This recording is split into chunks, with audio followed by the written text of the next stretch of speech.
Hi there, traders. This is Brad Gibble with today's trading action. All right, we've got some really good opportunities coming up.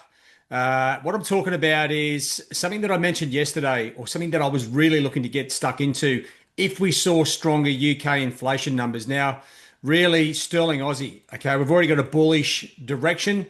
We do have a long time alert, a buy zone, so that lines up nicely with sterling Aussie.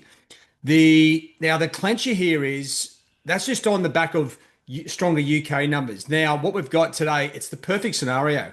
We've got Aussie employment numbers followed up about 5 hours later, 5.5 hours later, with the UK employment numbers. Okay, taking the US dollar out of the equation, and I'll show you why in a minute. But this could give us the answer. All we need, like for this is almost like a perfect trade. Weaker Aussie employment numbers and slightly stronger UK employment numbers fits in perfectly with the signal. It's got the fundamentals driving with it, and that gives us a great trade straight up. That's all you need to be focusing on for this session. Of course, when we do get into the North American session, you can be checking out the major currency pairs again, but the problem is we've got the Trump on the not really the war path, but the random path. Okay, there's a lot of news about how he was going to sack Jerome Powell, and then it came out and denied it. What we saw in the major currency pairs, and this is why I'm more focusing on the crosses. Check out these blips here. This is the random news about Trump potentially or rumored to be sacking Jerome Powell, and then coming out and denying it. Right? It's just chaotic. That would be very disappointing if you were in the euro and you got stopped out on the top side.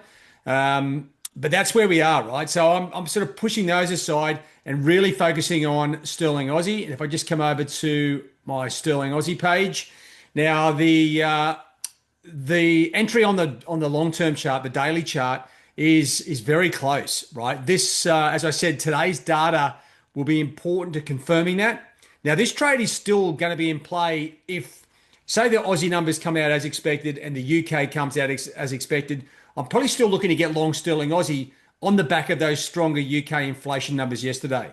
But right now, at the moment, and I like the setup here too, just with the sort of general momentum sort of stalling on the hourly chart, creates an opportunity for the top side. Now, on the release of the Aussie and or UK numbers, you don't necessarily need to be waiting for final confirmation, right? If we get stronger or weaker Aussie numbers, I'll be getting into the trade straight away and then looking to confirm a second trade on the move back up in momentum on the daily chart. So there's two opportunities here: trading at market straight after the release, and then also a more strategic trade after the event, right? And one other thing, if the Aussie numbers come out as expected, well, then all the pressure rolls back into the UK employment numbers, right?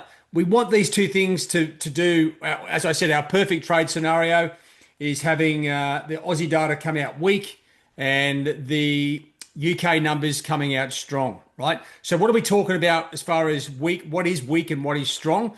If I just scroll down, right, there's really two parts. The unemployment rate is the main component, and then you've got the employment change, right? So the change for the Aussie dollar consensus is 20,000, 10 to 45. So we want something above or below 20, and ideally below 10 would give us a great opportunity. And you want a little bit of a blowout in the unemployment rate, right? Up towards 4.2%.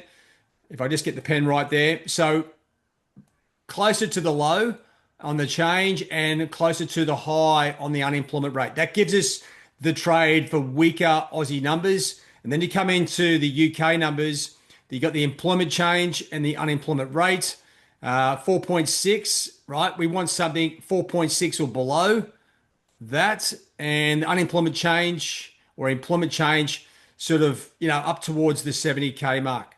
All right. So these are the numbers that we're looking at. I'll just do them in yellow so you can sort of see what we're looking at. Anything, generally speaking, anything weaker than the consensus for the Aussie is going to be good.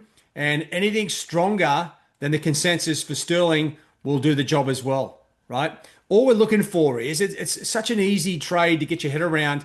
We're looking for sterling to go up against the Aussie, right? So you just need stronger UK, weaker Aussie. And it doesn't matter which one comes first. There's sort of two trading opportunities here, right? And really, and not just technical and at the market.